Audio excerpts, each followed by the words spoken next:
So karon guys, magluto ta og manok, sabaw tag manok ba. So kung gusto mo nga inyong manok dili siya lasmo or lansa, so naniyon ra ninyo. So dali agi kani siya. Lami agi kain. Isang tagluya at sibuyas.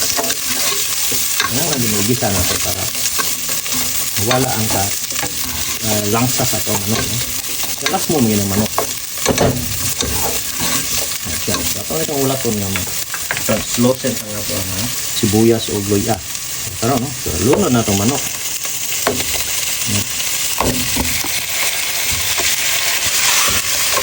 So gisa na itong manok. So sibuyas o luya. So watay tanlad, okay ra kayo kay problema. Naman tay sibuyas. Ano? Lawas sa sibuyas bahunan na to gisa.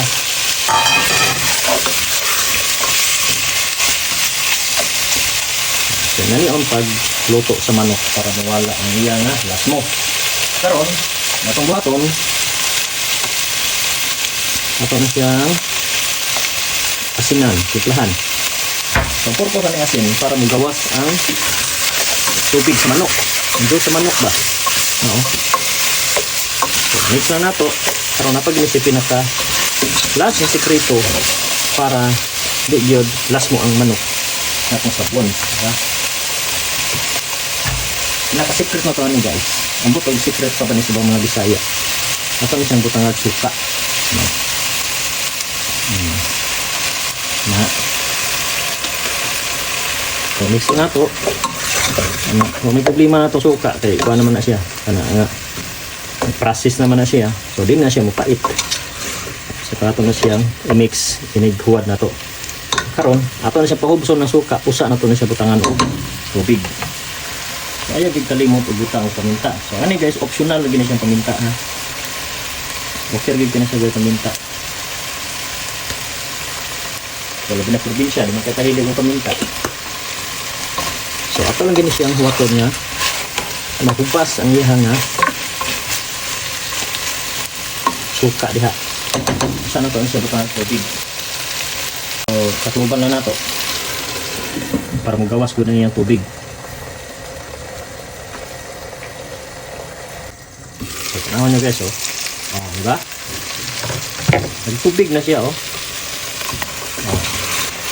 So ato naman siyang gi-open so karon ato na siyang huwaton nga dry gani iya nga tubig siya. Para sa to siya butang ng sabaw. So tanawan nyo guys So karon dry na siya. Kunya nigawas na pod ang oil sa chicken. So pag gawas sa oil sa chicken, so meaning na wala na siya water. So karon ana nga time butang na nato siya tubig.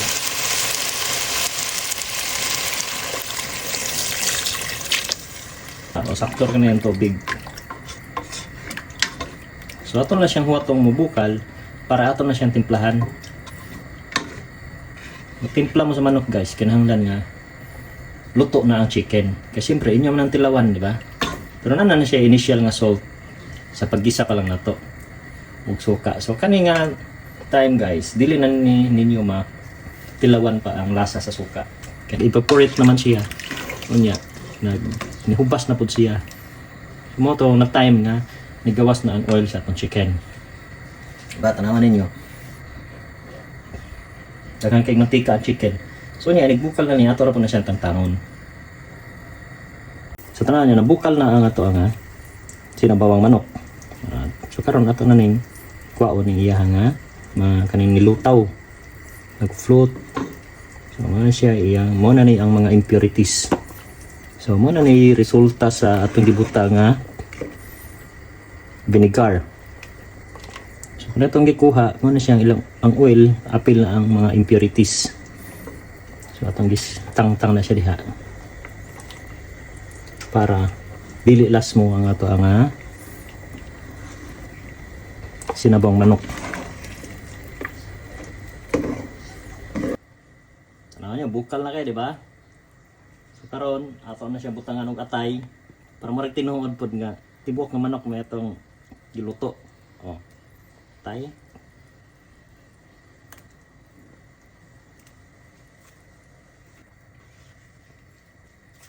So karon guys, kaluto naman ang ato nga manok. So ato na ibutang atong sayote.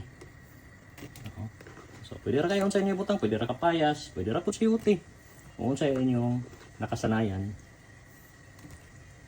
So okay ra kay na. Ang pinaka-importante sa ato ang sinabawang manok is either sili, dahon sa sili, or charang malunggay. Diba? So ato na siyang. So okay ra kay ang kamunggay, overcook. The more overcook ang malunggay, so the more po siya maghatag nutrients para sa potassium. So wala overcook siya, maglabas siya og daghan nga potassium.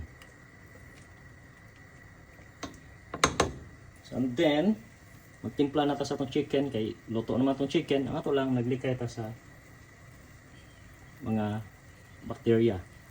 So ang chicken man god prone kay na siya sa salmonella. So kung dili na siya maluto, ang salmonella sa dili na siya mamatay. Ato lang gilikayan ato ang kalusugan. So salt lang.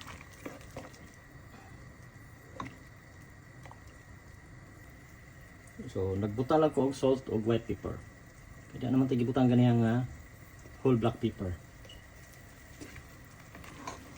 So it's time na jud nga atong tilawan ang ato ang sinabaw nga manok. So mura ra putag na sa bukid. Kaya atong sinabawng manok na masih atay kato masih butang ang atay. So imagine na lang ta nga native chicken na itong gipalit. Lami kayo. So man na siya guys ang ato nga sinabang manok, di ba? Oh. Oh, tanawan ninyo, di ba? So daghan kayong style guys sa pagluto sa sinabang manok. So daghan po kay silang mga gigamit nga techniques unsaon nga dili mo lansa. So kanatong gilutong manok karon, wa gid na siya lansa nga imong timahuan. Alright guys, so luto naman na siya. Luto na yung malunggay. Sa ato na siya mukaron. So in fairness atong sinabang manok, wa ni siya tanlad, pero atong gibutangan siya og daghang sibuyas dahon. Ang sibuyas dahon usa po na siya magpa additional og lasa o aroma sa atong giluto nga sinabang manok. So this time nato na mukaron ato ang sinabang manok. Luto naman siya, di ba? Of course, ato na siya mukaron, dagko kay hiwa oh. Wow.